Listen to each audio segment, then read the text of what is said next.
Fading out the noise of the day, there's a quiet space we can create, yeah.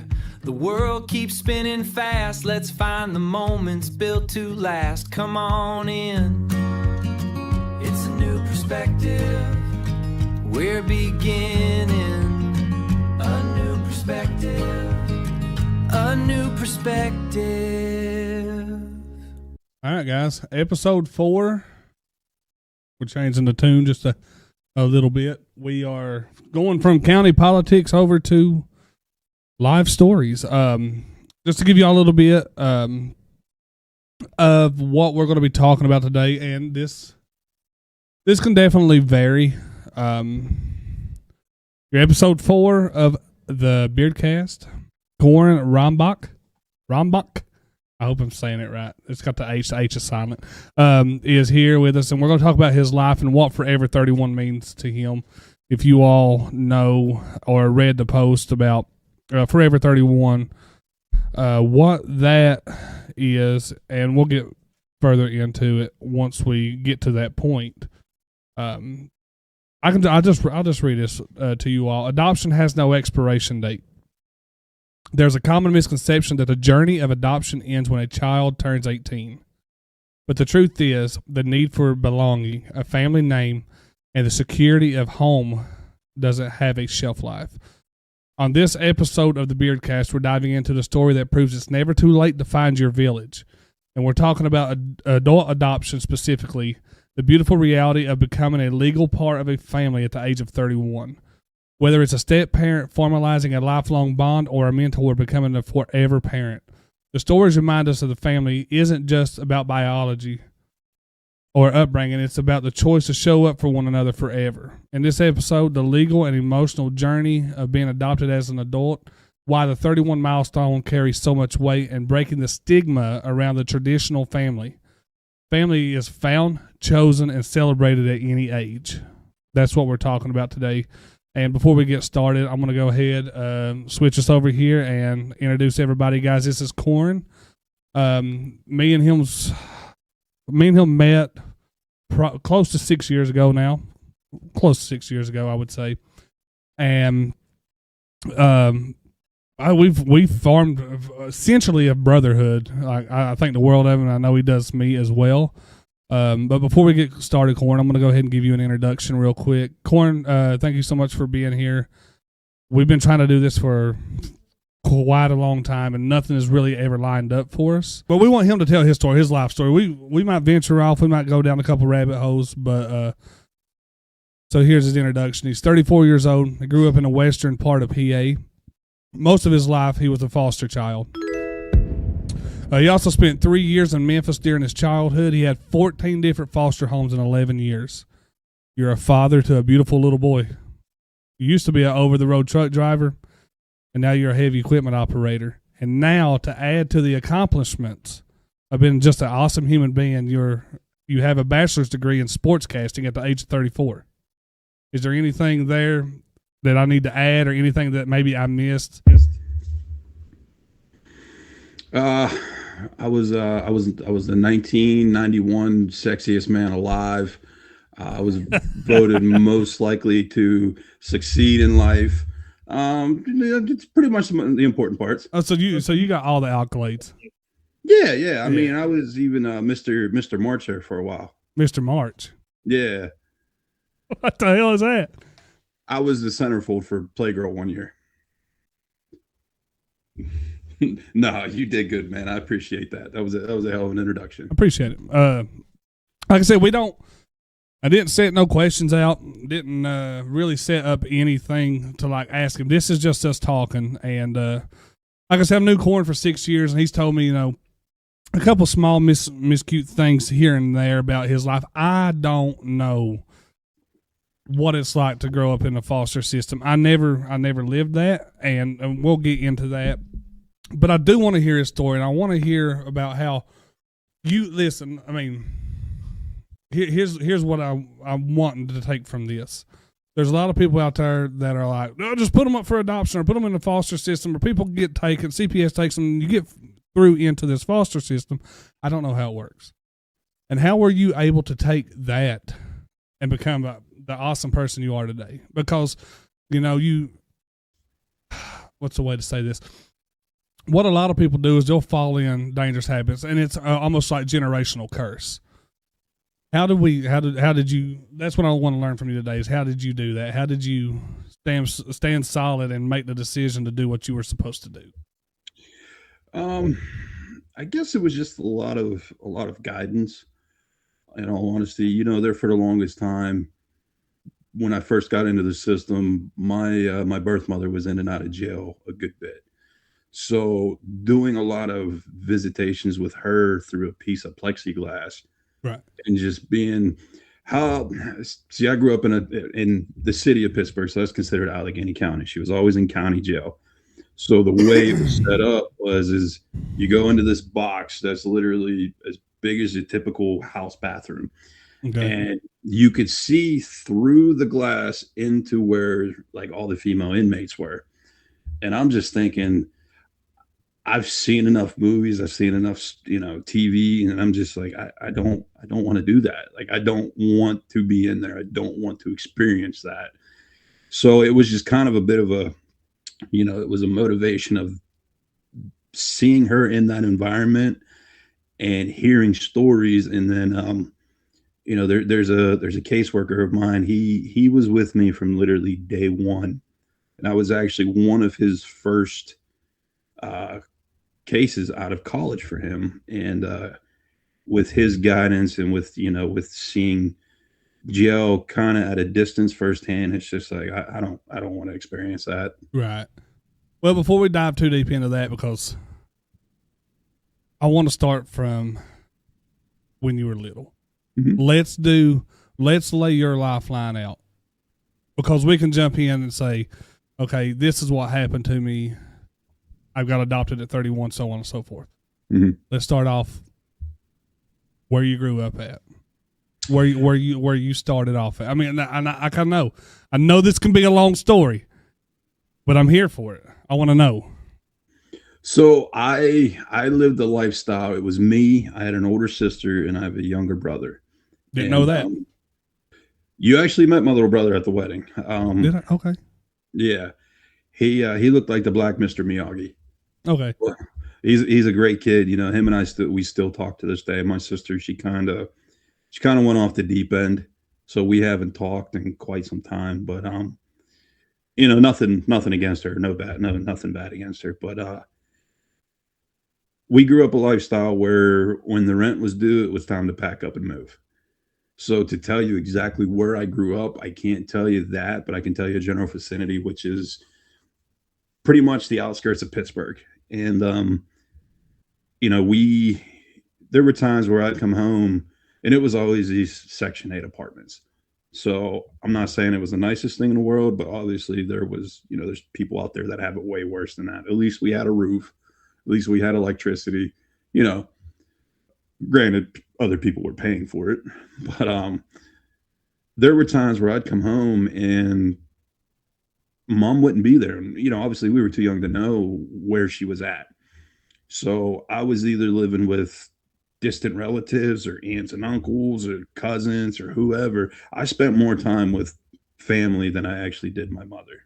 So Right. Yeah, that kind of was the first 5 years of my life. So I've heard you talk about your mother. Mm-hmm. Where was dad? Dad, the only true memories I have of my dad, his name was Dale Ray McQuinney. And when I was 4 or 5, and God, I can barely remember what I had for breakfast, but this is a memory that always sticks with me. The only true memory I had was he signed over his rights. He wanted nothing to do with me. And I think I was 4. And I don't know why, I still remember that 30 years ago. Right. And then when I was 25, so you figure within 21 years, I saw him twice. When I was 25, he passed away from, I think it was liver failure or something. But he was just a hardcore alcoholic. So, I mean, he basically drank himself to death. Yeah. Well, that's kind of what I noticed. Like when you were talking about that, like you mentioned mom, and I was like, but I never heard dad. Mm-hmm. And here's the thing: there's a lot of kids out there that, and I don't know if, like, even like back where I'm from, how the foster system works. I really don't know, but there's a lot of kids there that there's a lot of kids in the U.S. We'll say that grow up without dad. Right. And, damn, I wish there was a way that, because as a parent, and I'm sure that you feel the same way about it that I do, is I could not, it hurts my heart to think about my children being sick. Mm-hmm. And to be able to just pack up and leave your child, dude, that's the thing. And I don't say this a lot because it's not me being vulnerable, but there's so much changed when I had kids, man. And I'm sure it's the same way as it is with you. Mm-hmm. I used to be, like I talked about before, I used to just drive fast and just do stupid stuff. Oh, absolutely. But once I had Avery, she was the one who started the change in me, and I think it's a little more anxiety. Mm-hmm. But I sat and think about, that's the thing that scares me to death the most, is something happening to me and my kids growing up without a dad. Right. Me, I'm very blessed that my dad was a rock. He busted his ass. My dad's dad passed away when he was 13 years old. So him, my Uncle Jimmy, my dad's got 3 brothers. One had passed away before my grandpa did. And he's got, I think, 4 sisters. I'd have to sit here. I could sit here and count them up. But anyway, they had to go to work and try to help my Aunt Sandy raise them, because my dad's the second youngest, and then Brenda and Randy was working. And the thing is like the stuff that that really, it breaks me even thinking about, because my dad's such a good dad, but my dad didn't have that growing up all the time. Right. That there was parts of my dad that I would look at and I would see and I'd say, he didn't know how. There was parts of my dad that didn't know how to dad, if that makes sense, because he didn't have it, right? Mm-hmm. And even to this point, I see there's sometimes there's some of that coming, and it's not sitting here like dogging my dad by any means, but there's parts, I see those parts coming through me sometimes when my kids do wrong, when they do something they're not supposed to do, and my wife will be like, "Sound like your dad right there," and I'm like, "Well, yeah, I get it," but it's goes back to that generational thing, So that's what I find really intriguing with people like you and people who had a bad situation the whole time that they were coming up, is how do you break that and how do you change that? That's what I find astonishing to people, because I've seen it from both sides, right? Mm-hmm. But I was able to look at my dad and say, thank you. You've taught me this, this, and this, and I'm going to be the best dad that I can. There's some people that don't have that. Right.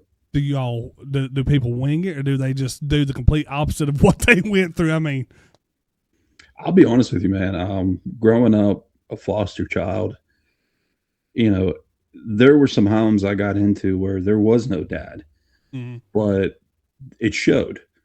And there were homes I got to where there were dads, and it's just like, who the hell wants to be like this guy? Right. And at a young age, that's something you don't think about. But, when you get to experience it for the first time, especially growing up without a dad for the first 6 years of your life, it's just like, I made a promise myself at a very young age, like, if I were to ever have kids one day, this is a lifestyle that they are definitely not going to experience. And, unfortunately at this point, I with things I got going on right now, it's kind of hard. I feel like I'm breaking that promise to myself, but that's a story for another day. I don't think you are. I think you're being way harder on yourself than you need to be. Right. Because this is not, and like I said, without going too far, it's not self-inflicted. Right. If you're doing everything that you can to stop that from happening, mm-hmm. sometimes, we lace our boots up a little bit tighter and we make sure that it doesn't happen. Right? You're not going to walk away from your child, and I'm not going to walk away from my kids, and we're going to do everything that we can to make sure that they have that father figure and that mother figure, whatever there. Sometimes you gotta be both, Corin.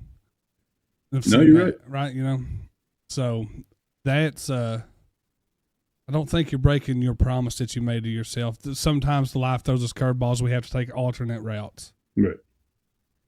No, I mean, it's definitely, this is just another speed bump in the road. Everything going on. And, obviously one day I'm going to have to explain to Emmett what happened, but, that's a story that hopefully it's going to take quite some times. And I don't want him to think, that I ever didn't love him. And, it's just, like I said, growing up without a dad, it opens eyes. You're learning, dude. You're learning how to be a dad because you was never taught how to be a dad. Right. And that's the hardest part. And I'm sure, I guarantee you there's people that either are watching this or that are going to watch it. And they were in the same position, growing up without a dad, you never learn how to properly change the oil. You never learn how to properly build things.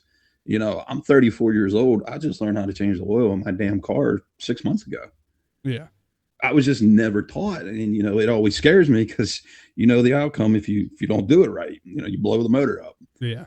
But, I've been fortunate enough to have some guys in my life that have taught me a lot of good things, and we'll get into it more later. But there's a guy in my life now that I do call dad.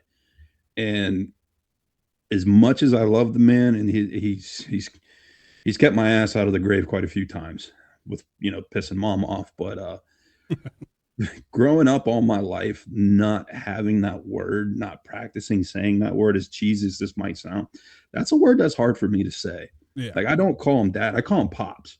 Yeah. It's just a word that, it's a word that I got to learn to use. And granted, it's been 5 years, but I can't bring myself to say that word, and I don't know why. Because so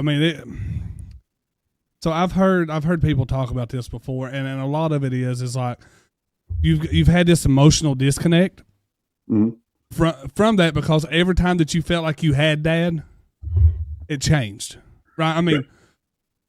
11 foster homes. Every time that you felt like, it kind of takes me back to that Brad Paisley song, like, when his mom and his dad finally get together, and he hears them talking about wanting to take him out with them on the date, and he's like, "I'm hoping this is my dad." Like, that's kind of what the vibe I get from it. It's because it's like it's like praying for something so many times and it never coming true, but when it finally does, you're still kind of gun shy with it. And that's kind of where I was at with Emmett.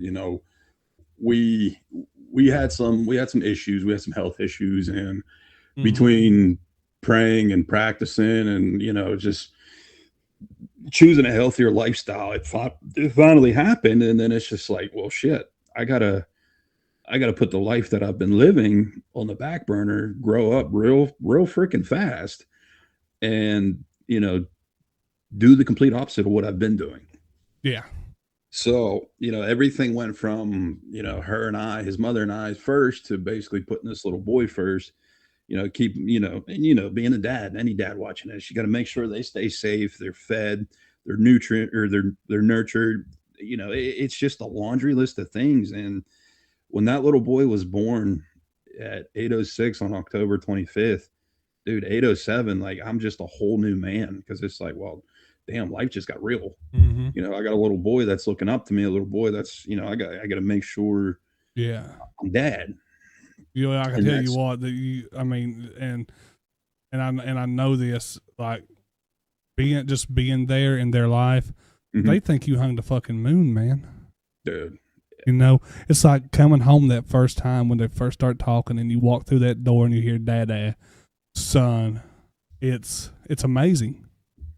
The first time he said daddy, that honestly, it brought a tear to my eye because, you know, like I said, with everything I got going on, I've missed a lot in his life. Mm-hmm. And, you know, I missed his first steps. I missed his first words. But, you know, my mom, she always said, look at it like this. You might have missed his first words and his first steps, but you got to experience it for yourself. So you got your first steps, you got your first words. Granted, it was a little bit later than you wanted it to be, but you got to experience it. So that's how I look at it. Yeah, exactly. I seen this thing today, and look, I'm an emotional motherfucker anymore. Like, and that's one thing that's changed with me, man. When with my kids, like, even a song hits different. You know what I mean? Right. Like if I have that emotional connection with that song, like sometimes I'll be like, oh damn, my eyes are sweating. I tell you I was scrolling through TikTok right before we got on here, and there was this thing that popped up, and it was this little boy saying, "Hey, Dad," and whoo, it says, "The only thing I hope for is that my body home." Hang on. The only thing I hope for is that my body holds out long enough for my son to say, "I got it from here, Dad." Dude, this shit fucking killed me. Yeah, that's hard to listen to, man. It's just those little emotional speeches that get me. I'm like, dude, I'm a grown man. I mean, a grown ass adult here, but I can't help it. I tell you what, man. Any boy dad listening, if there's any boy dad watching this, if you're a country guy, there's a song, and it's Emmett's song. That's my son's name, Emmett. It's our song. It's called "Good Old Boy" by Drew Green. Listen to it. It talks about being a dad and how you have to change life real fast. It's a good fucking song. I mean it. Listen to it. Oh, if I've heard that one or not. Now listen, like that whole album that Luke came out with, Fathers and Sons. Yeah. I could listen to that. I've listened to that album for the last 2 years on repeat. I don't care. Like I have so many connections with that song. Like, yeah. Oh, and but yeah, you know it's serious when your glasses come off. Well, I gotta wipe my. Dude, today's been an emotional day, you know. No, you told me. No, I understand. I respect that. Oh, That's okay.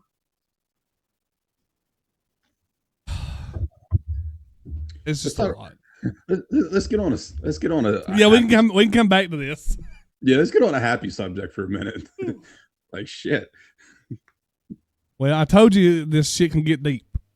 No, man, you're good. You're good. It does. Yeah. No. Wasn't expecting that, but it's kind of it's weird that it kind of already took that turn and we're not even like a quarter way through your life story. You're good, man. Where'd you go to high school? Let's talk about that. Let's talk about you playing football. Let's talk about you playing sports. How'd you do that? Man. Well, I graduated from Salzburg, which is a little podunk rinky-dink school about 45, 50 minutes east of Pittsburgh. And that was the longest school I ever attended. You know, with the new home, being in 14 different homes, there's 14 different schools. But, you know, I moved to Salzburg in the 4th grade from Memphis, Tennessee. And I did disappear my 6th grade year. About halfway through, I did come back, and I was just Salzburg's my home. You know, what do you mean? Wait, what do you mean you disappeared? So the thing about foster care is you could be in a home for a week, you can be in a home for a month, a year, a decade, and then just all of a sudden, you know, a person could say, I don't want you in my house anymore. So, or it could just be, you know, that you just didn't get along, things didn't click, you know, whatever. Right. You know, and that's the thing about foster care people don't realize is, you know, obviously it's, excuse me, it's different in every state, but here in PA, you get an allowance with the child. And, you know, growing up in the 90s and early 2000s, I don't remember exactly what it was. It was a couple $100 a month. You know, you figure back in the 90s, gas was 99 cents, eggs were 50 cents. You know, it was a good Yeah, it'd be like getting $600-700 right now. right. So people would become foster parents just for the extra income. And you know, there comes a time where people are just, you know, enough is enough. And so my 5th grade year, I was living in a house with a guy and another foster kid, and him and I got into this straight up brawl. Like we were tables, ladders, and chairs WWE. Oh And shit! so, oh dude, I'll never forget. Like I swung a fan at this kid, like a pole fan. So the guy that was fostering you or his son? The guy that or his son. Oh, okay. So we got into it bad one night, and that was it. Like I left in the middle of the night. It was hell. The damn roosters weren't even up yet. But I left. I went to this house out in I think it was called Normalville, of all places for me to live, Normalville. And so I lived there for about until about the end of 6th grade. I moved back to Salzburg with actually a very good friend of mine. I moved in with him and his family for quite some time. And then it just didn't work out there. And then I moved into another friend's house. And I was there all the way up until from 7th grade all the way to my senior year of high school. And kids need that stability. They need stability. Well, and that's the thing too, you know, to backtrack a little bit from the time, you know, from the beginning, I left my mom when I was 6. I came home from school. It was just like what you see in the movies. There was these 2 black cars in the driveway, and there was 2 people standing there. And at the time, it was just my little brother and I. So basically, he went in one car, I went in the other. I didn't know what the hell was going on. Right. You know, my mom was crying. She had my bags packed. She said, "You're going to have to go with these guys for a while." And I'd asked, I said, "Mom, well, you know, I'll never forget this." I said, "Well, what's wrong?" She said, "Well, Mom's sick. I need to get better before, you know, you guys can come home again." So from 6 all the way until I was 10, I would see my mom when she wasn't in jail. Even when she was in jail, I went to visit her. I would see my mom every other week for an hour or 2. Right. And when I was 10, I was told that this is the last time I was going to see her because mom just was not getting any better. So I didn't know it, but my mom was a horrible drug addict. And I didn't know it. All I was told, you know, because you don't tell a kid that, you know, mom's a drug addict. You just say she's sick. So I showed up, and I had the picture, God, all the way up until I was 18. It was her and I. She had a bandana on, like she sold it like she was sick. And I seen her for 2 hours in Pittsburgh, and that was the last time I'd seen her. Well, word finally came out that she was a drug addict. And she had every opportunity in the world to get clean and to get us back, but she decided that drugs were more important. So there came a point in my life where the woman I thought was my superhero was now my worst enemy. Right. Because she decided that getting high was more important than raising her kids. And you know, there's people, I can't even be mad at her because there's people who just can't shake that demon. You know, it sucks to say, it sucks to think, and I'm not trying to give her any pity whatsoever. She had every opportunity in the world, and she just wouldn't do it. And so from 10 on, I was bouncing from home to home, and my senior year, we went into our football season, game 1, and I completely just fucked up my ankle. Mm-hmm. It actually put me out for quite a while. Well, that same week, I was kicked out of a house, and I was put into a house the next town over, still the same school district. The next town over, I was sharing a room with 2 other guys, and I'm not going to lie to you, it just put me in a dark place because I'm 17 years old. Yeah. I thought I was in my forever home, and I got kicked out, and I don't know why. So I fucked my ankle up. I'm sitting on the sidelines. A good friend of mine, his mom comes down, checks on me, and I say, "Hey, I'm not going to say her name, but I said, tell her to come down and check on me. She wouldn't. And I'm just like, well, so this is the foster home that you were at that you got kicked out of, right? Yeah. You wanted her to come and check on you. Yeah, I mean, okay. I just make sure that I was connecting the dots here. No, okay. You're good, man. You're good. Sorry. Yeah, because what happens is, say you and Mrs. Beery take on a foster child, and you guys just need a break. Like, your kids aren't connecting with this child because getting a foster child, you don't know what the hell you're getting, dude. Like, you're just putting your hand in a hat. You might pull out. You don't know their temperament. You don't know what they've been through, how they react to stuff, what kind of trauma they have. Yeah. So you just don't know. And she said, well, I can't talk to you because you're on what's called respite. Respite's basically you take that child, you put them in a different home because you just need a break. Okay. And that's what I was under the impression was you could be on respite for a week, a month, a year, whatever. So she's like, I can't talk to him. So I'm just like, okay, whatever. So then all of a sudden I'm still in this house the next town over, and I just slowly start getting bags of clothes. And I'm just getting more and more bags of clothes. And I'm just like, what the fuck is going on? So finally I got word that I was kicked out of this house. And I don't know why. And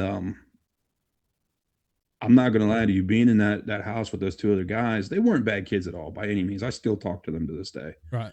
But it's the thought of, I've been doing this shit for 11 years. This is my 13th house at this point. Like, I'm about to give up.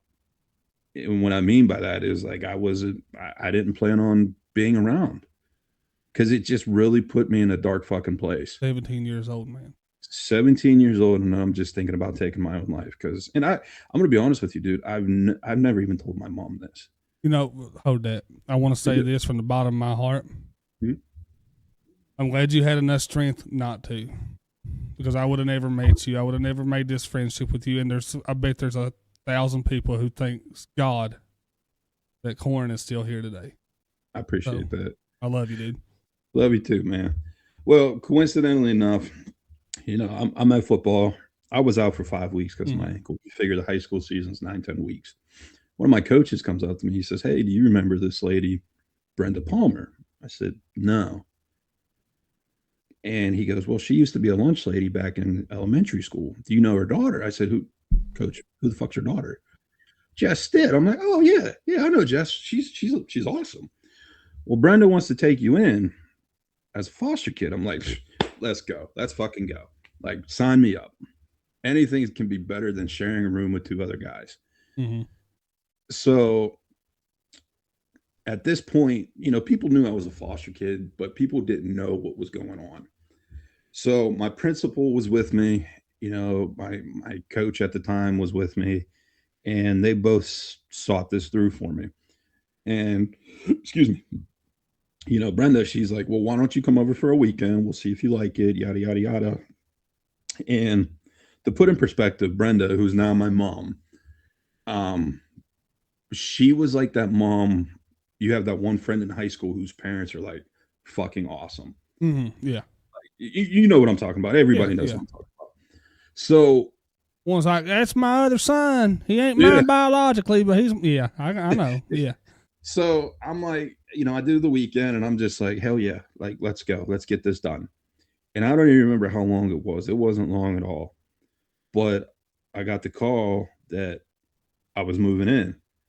So when I tell you, if you picture a movie of like, I don't know, if you've ever seen the movie Ghost, when Patrick Swayze comes back in at the end and he's a ghost, the room lights up. Yeah. Like, I literally went from the darkest fucking place in my life to, the brightest. And my senior year, I get dropped off. It's a Friday. I walk into the house and it's just like, it was the greatest feeling ever because I never felt so welcomed. Right. And this was all going on at 6:00 in the morning. I still had to go to school that day. So my mom takes me up to the room. She's like, well, this is your room. And this room was massive. Like, I'm expecting just, one of the smallest rooms in the house. No, she gives me the biggest. And she's like, "Oh, hey, by the way, if you live in my house, you're gonna have a cell phone. Here's your cell phone." I'm like, What? "How the fuck you use one of these things?" And funny story, I had a football game that night. We Mhm. were playing Ligonier Valley, and the number one story or number one thing they tell you in football, you do not tackle with your head down. Yeah. My dumb ass did it. So I didn't know it. I got fucked up, got a concussion. The next week, go in and play our rival school, the team that I literally just came from, and or the school I just came from. And I get into this bench clearing brawl. Did you And initiate? sort of. Okay. Sort of. And I'll openly admit, like, I got my ass kicked because I didn't realize the dude I was fighting, he was also a wrestler, a very good wrestler. Mm. And You really picked on the wrong one, didn't you?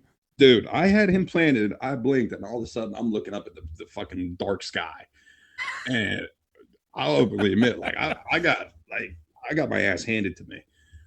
So that night, I got kicked out. This was before halftime. So I get kicked out of the game. I go up, I get showered, come back on the sideline, and I get on the bus to go home, and I have a text from my sister. She I'll never forget. I heard you got into a fight tonight. Well, meanwhile, she's going to school out in Ohio, Findlay, Ohio, home of Big Ben. And I'm just like, I sure hope mom's not pissed. Like, that was my first thought. This is only my second week in this house. I don't I want just to got into a this fucking up. bench clearing brawl. I'm like, I'm done. I'm cooked. Pack my shit. I get home, and she looks at me. Her first question out of her mouth: "Are you hungry?" Just like, I just got into a fight on the football field, and your first question is, "Am I hungry?" So I said, "Well, you're not mad. You're not embarrassed." She goes, "No, you were sticking up for your friend. Why would I be mad?" Just like, all right, this is legit. Like, this woman's fucking awesome. Like, I just got into this fight. Everybody knows she took me in. So my biggest fear is, oh, you just took in a fucking asshole. No, she straight up was like, well, it sucks that you lost, but hey, you were sticking up for a friend. I'm like, okay. So I knew right then and there, it's just like, this woman's fucking awesome. I'm not going anywhere. And, for the longest time, as any child would do, I pressed mom's buttons, and I pressed them a lot, to the point where I think that's part of being a child. I think that's a requirement. I don't know. yeah, I mean, that's part of the documents you got to sign before Jesus shoots you out. Like, hey, sign this paper. You're going to piss mom off a lot. a lot. So, she's fucking awesome. My mom is my best friend. I can call her for anything. Mm-hmm. And, after high school, she asked me, what do you want to do? And I grew up a diehard Pirates fan. So when you're in the foster system, depending on where you're at, there's all these doctors and lawyers and whatever. They're season ticket holders to any like sporting event you can imagine. So if they can't make it, they would donate it to the county, and like the county would just start handing them out. Like, hey, awesome. Hell yeah. So I went to numerous Penguin. Back then, you couldn't get Steeler tickets because Steelers were just Steelers. Yeah. So, like, I went to numerous Penguin games. May 26, 2006 was my first Pirate game. That's when I fell in love with the Pirates. So I told mom, I said, hey, can we look into maybe like a partial season ticket plan for the Pirates? She bought me 10 games. And for so many years, all the way up until they were actually good in 2013, that was our time, her time and mine. Like, that was our bonding time. Right. And it still is to this day. But, that's for a woman to basically just out of her own pocket, just say, hey, like, let's go to a Pirate game. Like, okay, sure. But then, in the meantime, like, she helped me through my first bout of college. And I obviously didn't follow through with it completely. She helped me get my first car. She helped me get my first job. So like, this woman is a fucking rock star. So for someone who grew up basically just bouncing from home to home, feeling like a piece of shit, like just not good enough to be in one particular family, um, to finally feel comfortable calling a place home. Like it was awesome. It was the greatest feeling ever. And her biggest thing is, just don't do anything illegal. Her main rule, you don't get anybody pregnant. You don't bring drugs into her house. Yeah. That was it. So I could do that. I mean, not a problem at all. So, I mean, growing up from like the age 17 until now, it's awesome finally having a set of parents that are actually worth calling your parents. Yes.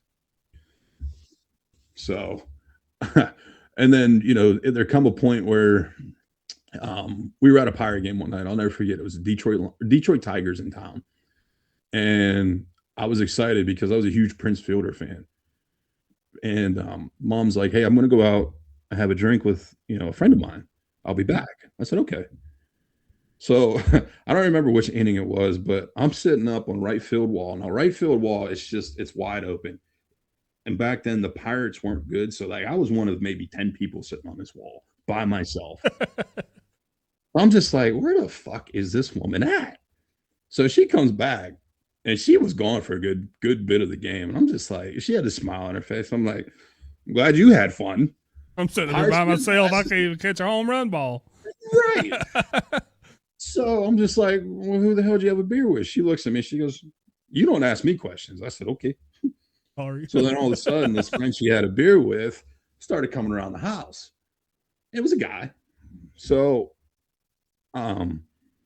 he started coming around more and more and more. Then all of a sudden, I think it was about 4 or 5 years later, they snuck off to Cleveland and got married. So I'm like, okay, I guess this one beer turned into a marriage. But I mean, it's happened like that before, I guess. Yeah. But I mean, this guy, his name's Jeff. He's now my dad. This dude, he gave me a whole new outlook on the title dad, because like I said, I never grew up with one. So when he come in, it was hard to accept it at first because for the longest time I was the man of the house. You didn't want to lose mom either. No, I didn't want to lose mom, but that's the thing. Like, he didn't allow me to lose mom. So we still had our times, obviously he was involved in a lot, which thankfully, Jeff, my dad, he's an awesome fucking dude. And I say that wholeheartedly. And I hope he sees me say that, but I'm sure he will, because there's going to be some clips coming out on Facebook and stuff. Bro, my dad still uses a flip phone. He's probably not going to see this unless he stumbles up on YouTube. But yeah, he kept my ass out of the grave. I don't know how many times with mom. He's the one that taught me how to drive a stick shift. He taught me how to cook. He taught me how to, basically do everything that I didn't have the opportunity of doing growing up. Mm-hmm. And, like I said in the beginning, it's still hard to throw that word dad out there to him, but deep down inside, he knows, he knows, but I'll call him pops. I introduce him as my dad, and I can call him for anything. That's I can amazing. call him at 2:00 in the morning and, just to talk, and he'll pick up. He'll call me an asshole for calling him, but he'll talk. Part of it.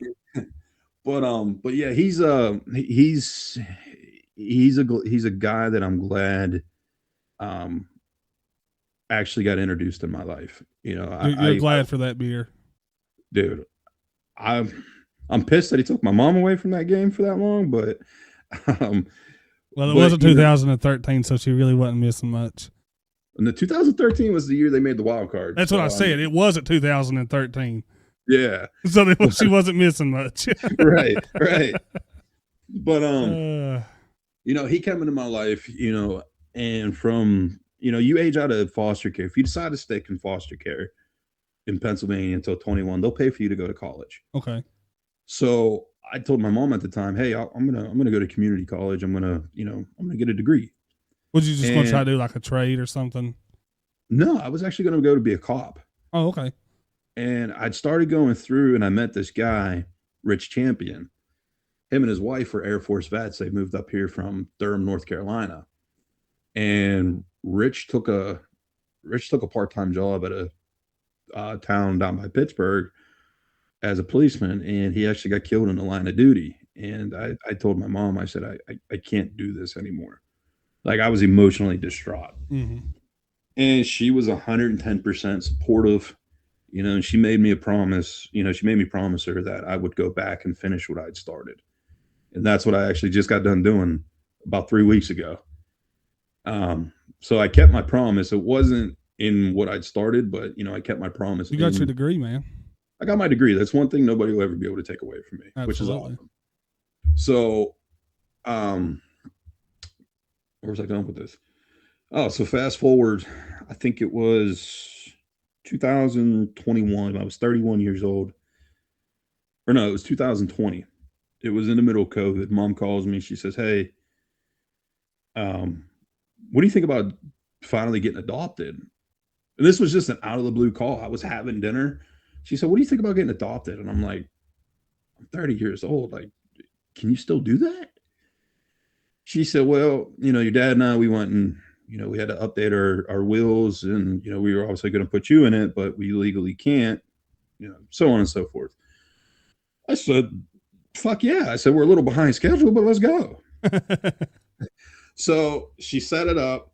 I actually got adopted on her birthday. I'm not going to say what age she was. She'll shoot me.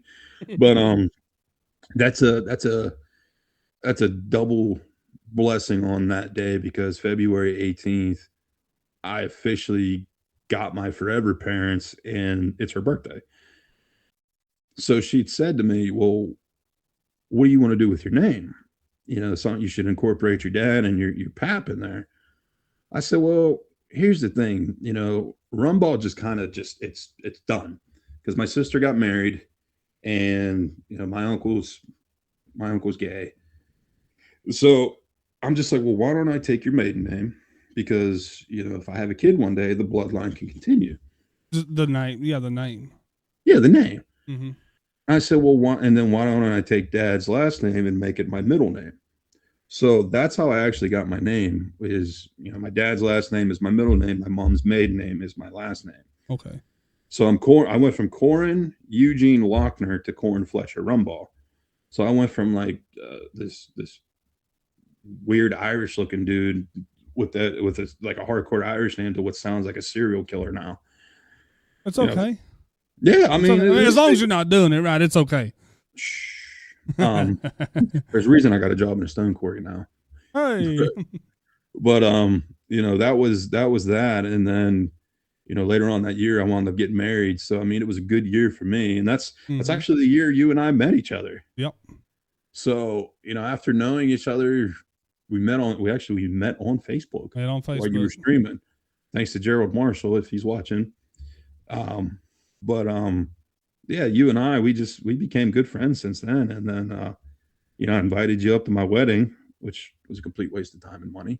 Well, I will say, I will agree. It was a waste of money because of the conditions that we were put in because of Gup. Not saying any names. Nobody knows who Gup is. David Russell. But dude, I wouldn't change it, man. Hell no. Dude, let's take us 2 minutes, Corin. We'll jump back in here. Let's take us a break. Yeah. Go take us a piss. Guys, we'll be right back. Don't y'all go anywhere, and then we'll continue where we left off. I'll be right back. This is what I find interesting about doing these podcasts, is being able to learn about people, what they've went through in their life, where their plans are going to within their life. And so, like, that's why I'm really amped to continue to do this. So if you all like the podcast style where we just sit down and we talk, just be sure to leave a thumbs up and hit that follow button on Facebook and YouTube and TikTok, Twitch. That way, when we go live, we'll get notified. And when we make a post for the next guest, I actually take time and try to invest into those thumbnails and those descriptions to kind of give you a general idea of what the podcast is going to be about. So without further ado, Corn Cob's back. Let's go ahead and jump back into here, and we'll see what else he's got to say. Bud. Hey. I had to go drain my Alani kicked in, and I had to pee really bad. Oh, you're good, man. You're good. Me too. I'm glad you said that. Back to where we left before we went on that little minute break. No, it wasn't a waste of time because, okay, so for you all that don't know, let's back up a little bit. God, that water's good. Back up just a little bit. When I first started streaming on Facebook, it was the only platform that I was on. And much kudos to Mrs. Beard. She came in one night. She goes, I came home from work. I was working second shift at the time, and I came home from work, and she's like, so, want me to get on the stream with you? And I was like, because, I mean, I had tried to get her on the stream quite a bit, and our son wasn't very old, so he wasn't up moving around a whole lot. So when she laid him down, she had a little bit of free time. She was on my schedule. And I get her on there, my fucking numbers skyrocket. When I say skyrocket, guys, we were doing 1.4 to 2 million views a month on Facebook. Think about that. 1.4 to 2 million views a month on Facebook. It variated, but it's still a lot just by having her with me. So we're sitting there streaming American Truck Simulator. This guy comes in, and I'm not going to go into a lot of detail, but he dropped a couple stars. And if y'all don't know what stars is, 1 star is 1 penny. It's kind of like Twitch bits and super chats on YouTube, stuff like that. And I'm like, holy shit. And I'm like, this dude is a fucking bot. He's going to send this and he's going to take it back. Well, Marshall comes in and he's like, hey, this is my boy Corin. And we just started talking. And then like he just kept coming back. And then, like, I still didn't know Corin this good, right? And Corin didn't know me. The only thing I was a guy on the internet. Corin comes in one night and he goes, hey, Beard. What's up, Corin? He goes, they can come to PA in September? I said, what? He said, you think you can come to PA in September? I said, for what? I've never been to the PA. He goes, I'm getting married and I want you at my wedding. Most people would be like, I don't know about all that, because I've been invited. Like when you got 2,000 or 3,000 people in your chat, you get invited to a lot of shit, you know? And I talked to the wife and I was like, let's go up there. And she was like, okay. September the 11th or September the 9th, Thursday night, me, her, and the kids drive 8 hours to Indiana, PA. We're about, oh, that was a fun night. We can go into that in a minute. But it's insane. Like I always said, there's people on the internet I don't trust a lot of people. Like there's a lot of people that I don't, like I'll talk to you on the internet and it's not nothing bad, but I gotta keep just enough distance, you know. And with Corin, I just felt this connection to where I was like, let's do this. And then Shaggy's like, I'm coming. Gup's like, I'm coming. And we tried to get Marshall up there, but I don't know, something had happened. And like a couple weeks later, Corin calls. He's like, guess who else is coming up here? And I was like, shit, I don't know. He's like, you know. And I was like, you know. Like, so this guy, when we were doing really good on Facebook and had big numbers, like I found this kid. And I say kid because I motored him, and I can say that. I found this kid on Facebook playing American Truck Simulator. That was his last stream. He was done. He was like, it's not getting any traction. It's not going anywhere. The night that I go in there, and we're, like I said, we're doing really good, monetarily wise. And I, you know, just from the community that we had built, I was able to pull him out of, because I love people taking the step, taking the chance on themselves. Like even with this, like I'm not a big time streamer by any means. I get on here sometimes. I stream to 2 people. I just enjoy doing it, and being able to help somebody or pull somebody out. Like there's people on here that I really care about, and I made that connection. Like Dylan, Corin, Cody, Shay, Marshall, and I can go up. I mean, I can go on and on and on. And when he invited me up there, we were like, "Yes, we'll definitely do it because I want to be there for you." And then, like I said, we got to meet, and maybe the outcome was what we thought it was going to be. But I shit all over the place in a chocolate factory up there or a candy store. Because listen, from the time I got there on Thursday night till I left Sunday morning, we binge drank. Like Corin thought that he could drink until you got around old Kentucky boy. Listen. I'm gonna tell you this much. First of all, I got a friend who just texted me who's tuning in. What's up, little buddy, Tommy Whiteford? But anyway, he's a good friend of mine. He's like another brother to me. But don't ever challenge a Southern boy to shotgun a beer. When I tell you, I sprayed a fucking beer all over this hotel room. I'm like, oh, shotgun and beer. Like, that ain't shit. Like, I got this. Nope. Absolutely not. I don't even remember what the hell I was trying to shotgun, but that fucking beer just completely shot across the room.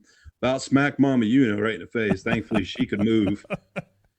I'm just like, how the hell do you guys do this? Well, then, now, mind you, this is the night before I'm getting married. So we're all fucked up. We're all drinking. I had Old Smoky moonshine pickles. Ate every last pickle, drank every last ounce of juice in that jar. And I'm just like, okay, I'm feeling great. He was till he wasn't. He wasn't. So to give you a little rundown, this hotel built around what I think it was like an outside pool at one point. So the pool's inside, and IUP was having a home game the next day against Gannon University. Well, I didn't know this, but the away team was staying in our hotel. So meanwhile, we're getting drunk, we're getting loud, we're getting obnoxious. And all of a sudden, I don't know who the hell said it, but someone said, hey, go jump in the pool. Motherfucker, it's 1:30 in the morning. I'm getting married in like 12 hours. I need to go to bed. So all of a sudden, I'm getting called all these names, and I'm getting called like a bitch, a pussy. I think it's like what they call peer pressure. So I'm just like, you know what? Fuck this. So I'm drunk. I'm hammered, And all of a sudden, next thing I know, I'm down in my underwear in front of these people I literally just met. Swear to God, he was. Prior. And what did you do before you go into this part? What did you do? What did you bring to me? Oh, they had these decorative rocks all through the hotel with mulch around them. Yeah, and I brought this motherfucker a boulder. He brought me. He's like, I got you. Look, either I was really this drunk or we both were this drunk, but it was almost slow mo. He was like, got you a rock. Almost like Patrick on SpongeBob. I got you a rock. So next thing I know, I'm down in my underwear, and I'm like, I can't swim, so I walk over to the 3-foot end, and I go run and I jump, and next thing I know, I'm as flat as a fucking diving board flying towards the end of this pool because I didn't realize, I didn't realize when paint gets wet around the pool, it turns into a fucking ice rink. Didn't jump. That's the point. So my feet, when I tell you I was as flat as a fucking board flying towards this water. I go back and watch the video. I'm 6 inches from bashing my head off the side of the pool. So I'm like, yeah, no, it's time to go to bed. Like, I got to go to bed before I actually kill myself. Yeah. So as anybody would anymore, you carry a pew with you. And I had mine in my hotel room with me. I strip down butt ass naked and I do the complete drunk pass out across the bed. And next thing I know, it's like 4 o'clock in the morning, I start hearing all this pounding on my door. And I'm just like, I'm thinking somebody's here to kill me. I didn't know what was going on. I'm drunk. And next morning I go out and they're like, hey, we got a pizza. We were trying to share it with you. And motherfucker, you guys almost got turned into Swiss cheese from banging on my door. No, we did. We beat the piss out of that door. Oh my God, dude. I about shot you because you wanted to share a fucking pizza with me at 4 o'clock in the morning. Surprisingly, though, I didn't. I woke up completely fine. Wasn't hungover, didn't have a headache. I made it to my wedding on time. But, it's just, it was, back to the original point of this podcast. It's sudden changes or sudden decisions you make in your life, such as joining a fucking Facebook stream that allows you to make a friendship forever. And I mean, I look at you more as a brother than anything, because absolutely. we talk more than hell. I talk to you more than I do my own parents. But yeah, it's just, I'm glad that I say this with a grain of salt. We met during COVID. COVID was obviously a very touch and go subject, a very touch and go time. But as a man who had COVID, I think 2 or 3 times myself, there was some good out of it. And that was actually, meeting you and Mike and absolutely Dave and, Brandon. But I mean, it sucks that we can't get together more often because, we all live in different parts of the country. One in Colorado, one in Chicago, one in Michigan. You're in PA, Cody and Shay's in West Virginia. I mean, we're stressed out all over the place. Exactly. But I mean, it's a friendship that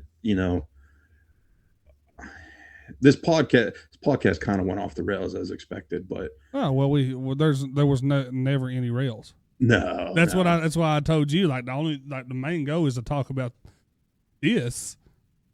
But we're definitely going to veer off the fucking beaten path at some point. Good, man. But I mean, in the end, ultimately, obviously, I'm not going to go into details. My marriage obviously didn't work out, but the best part of that day was actually just, aside from marrying my best friend, was having you guys there. Yeah, and I enjoyed it. I was there. That's why I was there for you. You know what I mean? Yeah, then you guys go back to the hotel, get drunk even more, and you say you drove home with a hangover the next day? Dude, I had to wear my pit vipers all the way into Cincinnati because my head hurt so bad. Listen, I got really sensitive nipples. I don't know what happened to my shirt. I'm telling you, like, I brought enough clothes to fucking have clothes for every day that I was there. That Sunday when I left, Corin brought me a jersey, Steelers jersey that I still have, and I had to wear that because I didn't have enough. I don't know what happened to my shirt, Corin. But by the time that I got back to Kentucky, my nipples had blisters on them from that jersey. You traded it for a free pizza. I was so hungover that when we left PA, I did not stop for one bathroom break. I took 8 hours. I made it to Kentucky in 6. Your poor kids are in the back like, Dad, I gotta pee. Hold on to it, baby. But shit. Yeah, so all right. So here's a question. Let's kind of veer back just a little bit. You're good. Where'd Pate come from? So Pate, I introduced Pate as my brother, and he's really not. Well, that's what you introduced him to me as. Yeah, so okay. I introduced him as my brother. So I met Pate. I was a freshman in high school, and we had in high school, we had these things called clubs. So every Friday or every other Friday, I forget what it was, you basically go to this club, for an hour or two, and I chose sports videos. So Pate was sitting behind me. I'll never forget this. Him and Brad Casey. I was wearing a Z&M motocross racing shirt. They were poking fun at me for it. And I don't even remember what the hell I said to them, but that's what started Pate and I's friendship. And, Pate, I was in the, I was in the house that I got kicked out of my senior year.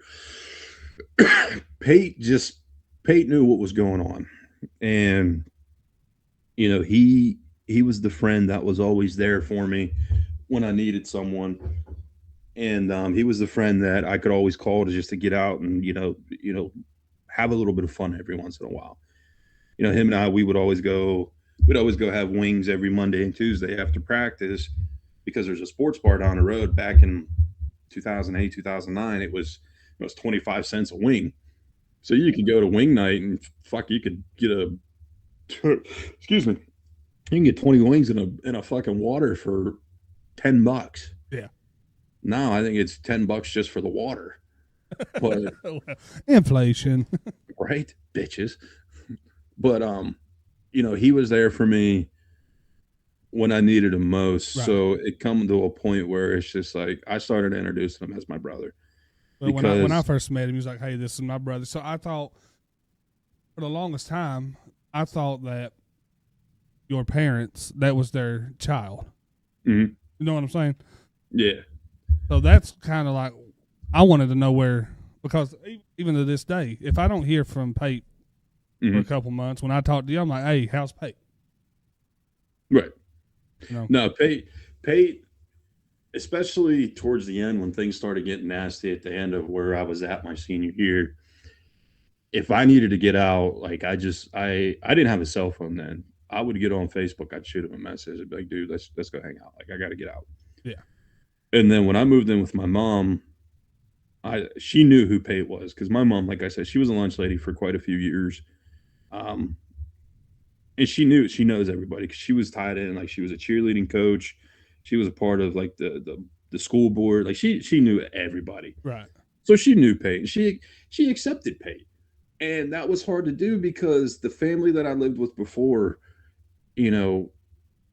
I was a troublemaker, supposedly. I mean, I'm not saying I was a perfect kid, and then it was just everybody that I was. It's to be expected, though. I mean, look at the shit that you went through as a child. Right. If somebody don't come out on the other end of that a little fucked up. Right. I mean. No, I mean, and that's the thing, too, growing up as a foster child, you learn to be very independent, because there were times I'd get the houses and it's just like, well, fuck, I'm not even going to bother unpacking because I don't know how long I'm going to be here. Right. So, and there come times where like, in foster care, they make you see therapists, they make you get psych evaluations just to make sure everything's okay. Mm-hmm. And I wouldn't even open up to the therapist. Like I learned to bottle everything up and just fucking just eat it. Which is not good. Yeah, no, by all means, no. If you listen, as a kid, and I hope my mom doesn't hear this, but as a kid who grew up in the system, I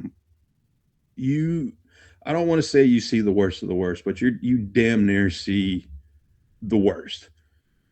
And if you ever need someone to talk to, like, don't be afraid to reach out because it could be the blink of an eye and all of a sudden you're staring down the barrel of a gun that you're holding, or you're holding that handful of pills, or you're standing on a bridge looking down at the highway below. Like it could be anything, man. And I'm not gonna lie to you, like I almost did that. I'm not gonna lie, I almost did that, and I don't know what held on, what made me hold on long enough, but thankfully I did because in the end it panned out.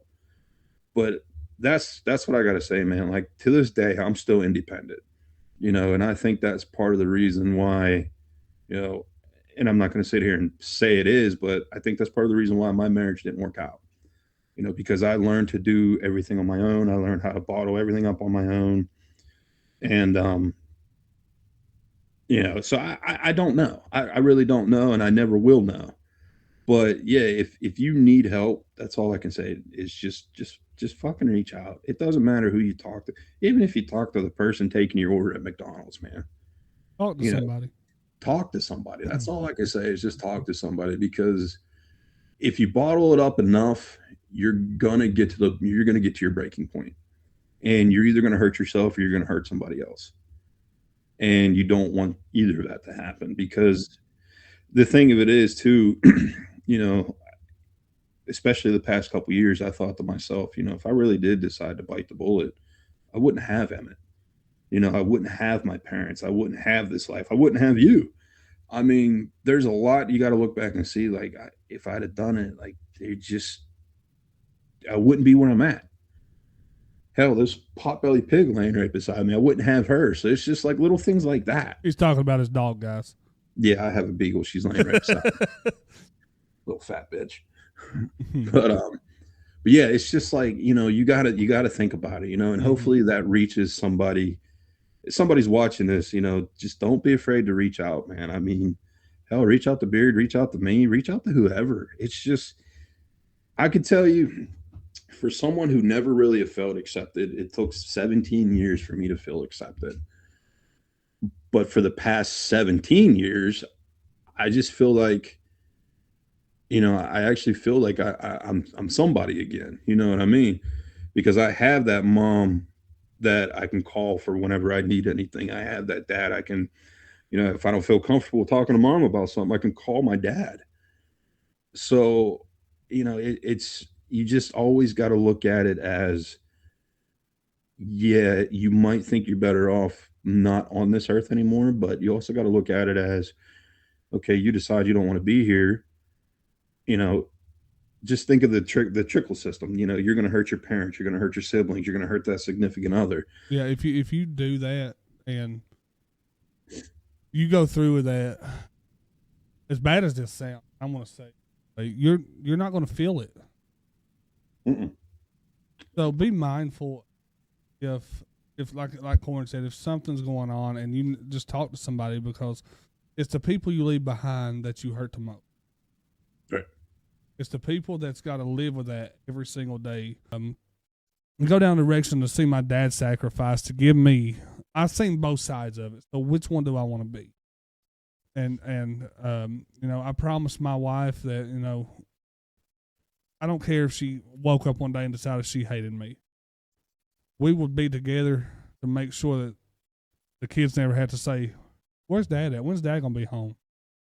Or we never had to be like, "Damn, I wish I could see Mommy this weekend, but I got to go to Dad's this week." Right.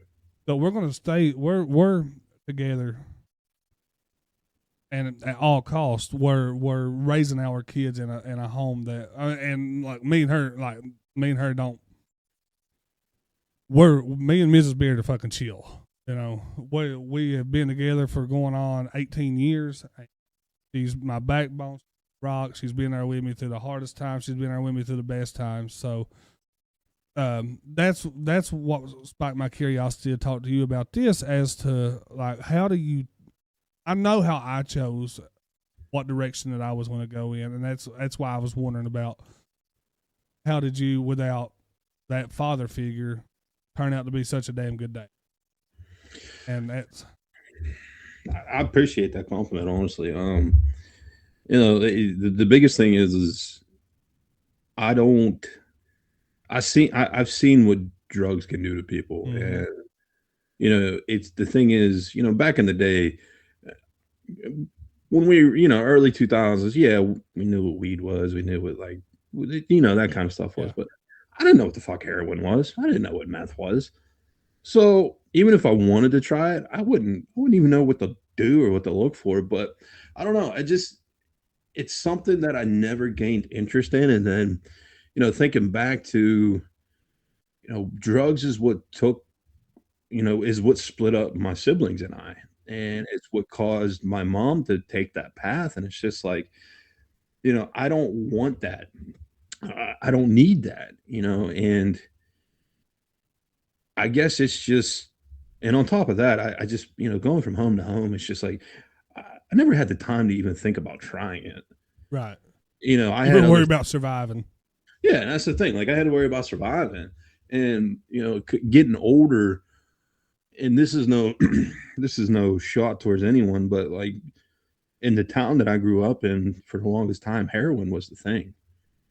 And unfortunately, I lost a kid he was a fellow ginger I graduated with.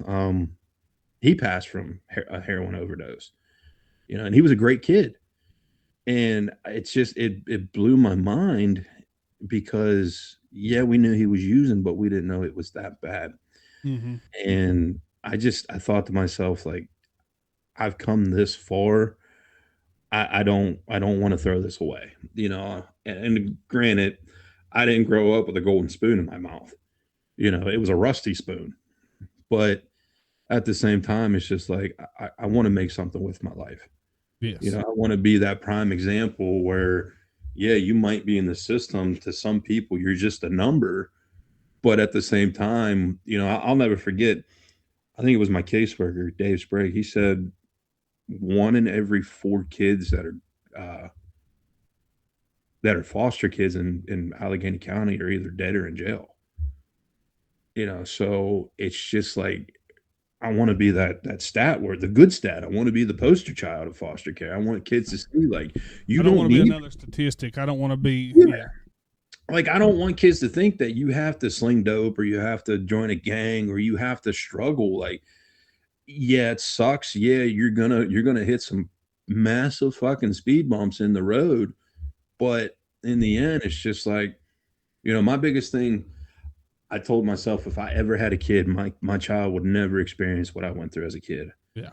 And by no means, obviously, there's people out there that had it way worse than me, and I'm not sitting here looking for pity, but there are kids that had it way worse than me.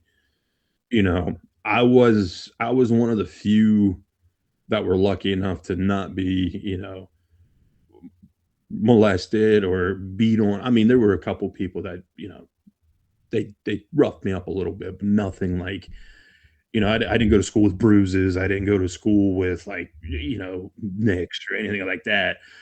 But mentally, it took a toll on me. Physically, it didn't. It is funny because being a truck driver, the very first thing you have to do is you have to take a piss test. And when you apply for a job, they always ask you, would you be opposed to taking a drug test? My answer every time, every single time, I swear to you on my son's life, is you have never met my mother. Because if Mama Brenda found out I was doing weed or doing any sort of drug whatsoever, Mm-hmm. her backyard's a giant cornfield. She would play a hide and go find the fat boy with the police. I'm 34 now. That is the one woman in my life I am petrified of. She is, I don't even know how short she is, but she comes up to my elbow. But man, I tell you what, she packs a fucking verbal punch. That woman scares the shit out of me. So if she found out I was doing drugs, you and I wouldn't be talking right now. Well, that's good too that you've got somebody in your corner that's going to try to steer you in the right direction, man. That's what a lot of kids need these days. And I'm not sitting here talking crap about this next generation, but it's a little bit of direction, man. And that's the thing people need to realize too. You might think you're better than everybody, which you might very well might be. I mean, I don't know. But like one thing too, also growing up in the system, I always felt judged by my peers because, people, my classmates, they got to go home to their mom and dad. They got to go home to their brother and sister. I got to go home to a fucking a rent a family, So there were times where I felt like I was just the misfit, which I was. I was the real redheaded stepchild. But that's the thing. Like you can't take any advice or any help or anything for granted from anybody. And that's the way I look at it now too, is, my mom, I've become more of a man in the past 17 years because of my mom and my dad than I have from anybody else in my life. Yeah. One thing my mom instilled in me was you treat the janitor the same way you would treat the person that owns the building at the toilets he's scrubbing in. Absolutely. And that's what I do. So, and another thing too, when I lived in Tennessee, anybody who lives south of Ohio could probably vouch for this. If you didn't end every sentence with sir or ma'am, I was getting a backhand. I haven't lived in Tennessee in 23 years, but I still have this fear. If I don't end every sentence with sir or ma'am, my aunt's right behind me getting ready to backhand me right in the lips. So it's just that little bit of discipline, kids don't do that.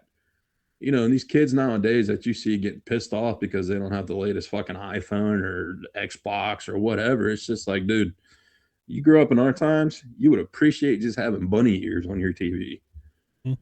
Yeah, that's what that's what I was. That takes me back to what I was talking about just a second ago. My dad busted his ass for everything, Right. everything he ever had. He started over several times. After the divorce, Mm-hmm. after the flood of 2001, like this dude has started over and over and over.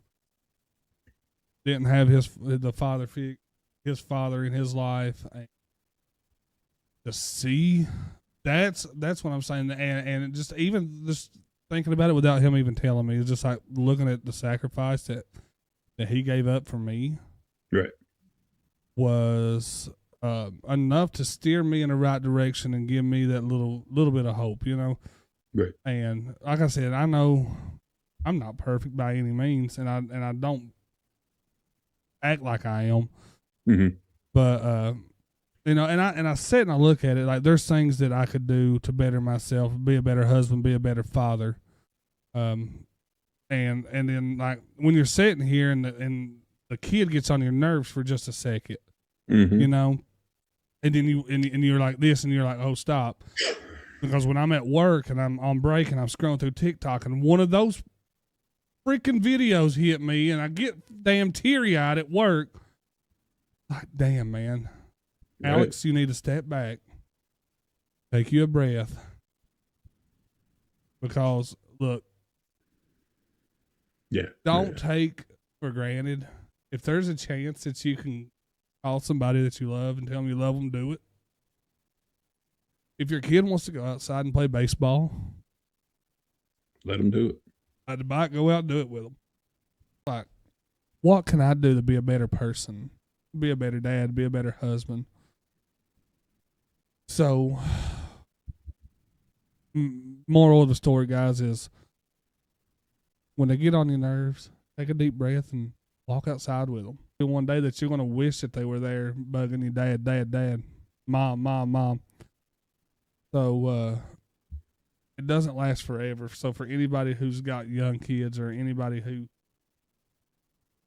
just soak up the moment, and that goes for you too, Corin. Anytime you get to see him, soak up the moment.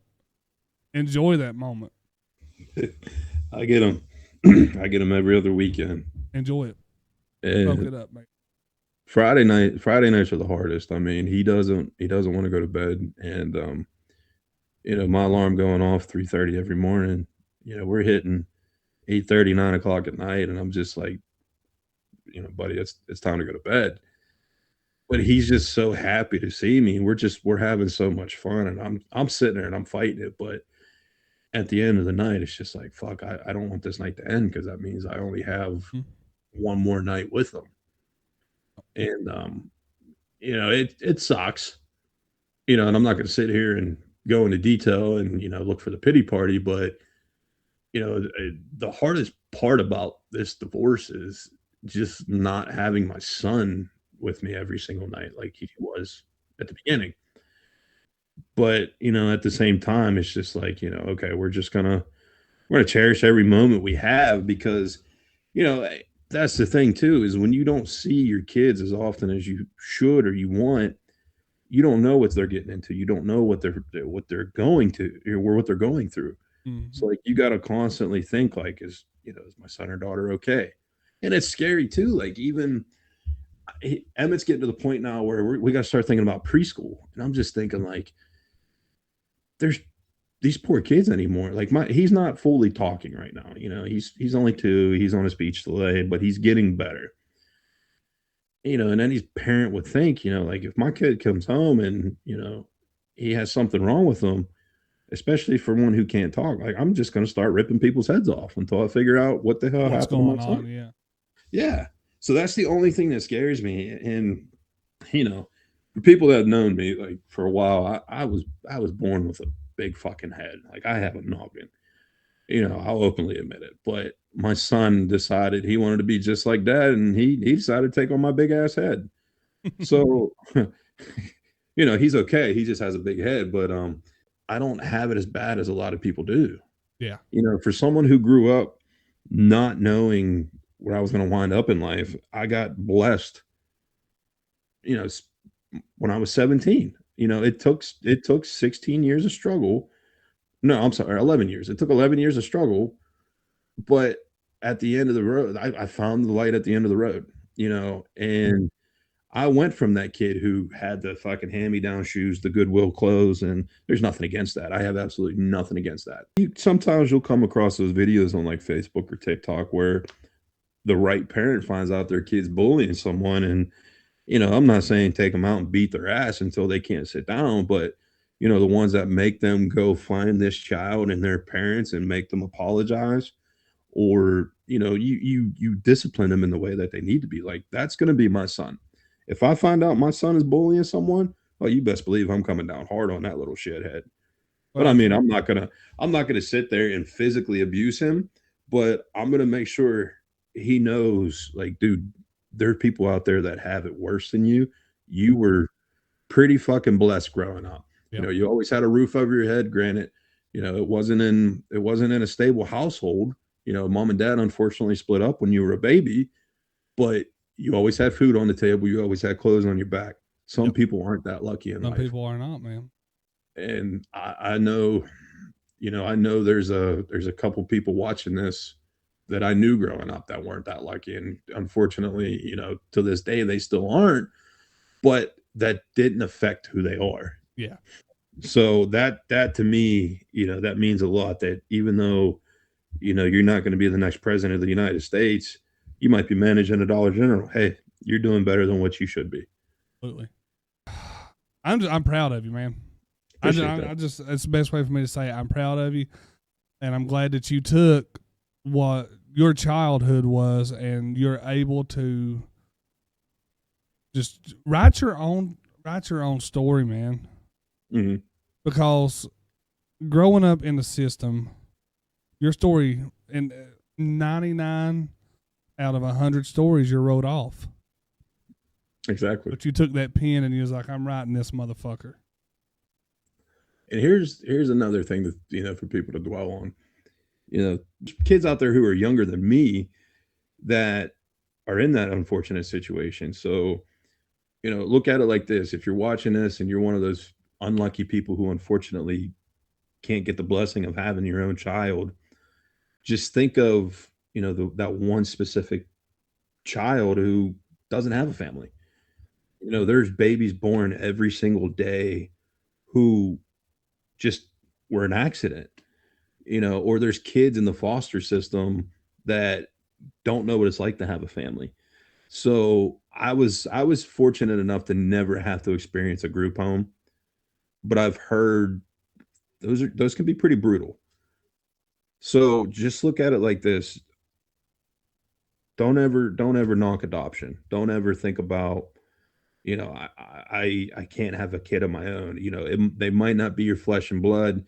They might not be, from your bloodline, but you could always change another child's life by adopting or even foster parent, because I read the number one day. It's ridiculous how many fucking kids are in the system. I love you, man, and I appreciate you. You got an awesome story, guys. This is episode number 4 called Forever 31. I will have some clips coming out on this within the next week, hopefully. Corin, keep kicking ass, dude.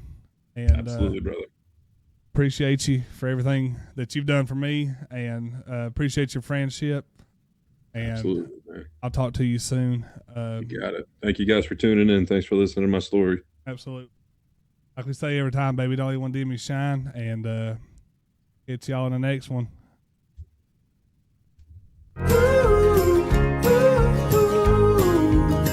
Fading out the noise of the day, there's a quiet space we can create. Yeah, the world keeps spinning fast. Let's find the moments built to last. Come on in.